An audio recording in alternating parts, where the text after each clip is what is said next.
Je vais vous parler du non-verbal. Non, N-O-N, verbal, ou pré-verbal. C'est-à-dire de tout ce qui ne passe pas par la parole. En tout cas, pas par la parole surconsciente, par la parole exprimée, mais qui vient d'une sorte de clairaudience, quelque chose qui vient, qui nous inspire.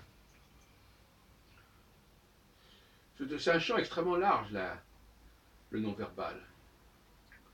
Tout ce qui est domaine artistique, sexuel, sensoriel, tout ce qui est du domaine de ce que nous savons en nous-mêmes, de notre subconscience. Notamment ce qu'on appelle chez Jérémie, le prophète Jérémie, la nouvelle alliance. Des choses qui sont gravées en nous, c'est-à-dire qui ne passent pas par le langage exprimé. C'est bien, si vous relisez Jérémie 31, c'est ce qui est dit. Vous n'aurez plus à apprendre, ce sera quelque chose que vous aurez en vous. C'est bien ça le non-verbal. Et ça renvoie à une forme de médiumnité quelque part. En prenant le mot médiumnité dans le sens large, c'est-à-dire quelque chose, nous sommes en contact avec une autre dimension, un autre monde en quelque sorte. Et au niveau supérieur, le Seigneur, le Maître, a une dimension médiumnique, alors que l'esclave, lui, il est à la disposition du Seigneur qui lui parle. Et là, on est dans le verbal. Donc le Seigneur est dans le non-verbal, et l'esclave est dans le verbal, je dirais.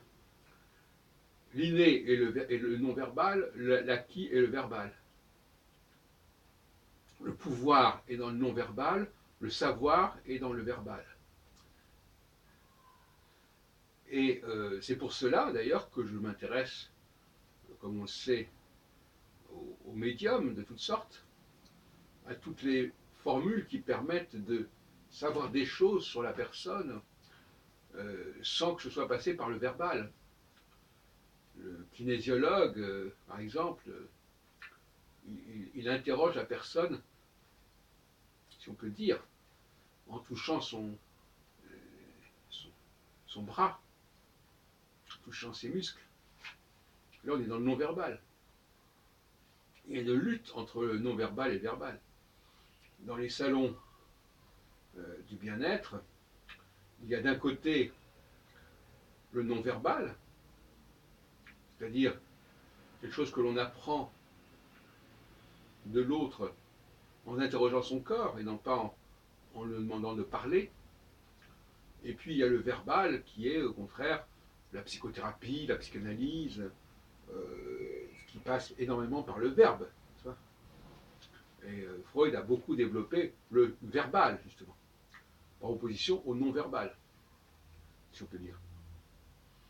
Voilà ce que je pense de la chose. Et même l'historien dont le rôle est de restituer les savoirs anciens, il doit consulter de cette manière les annales akashiques. Il doit se propulser dans le passé quelque part, se connecter avec le passé pour retrouver la vérité des choses, ce qui a été souvent corrompu.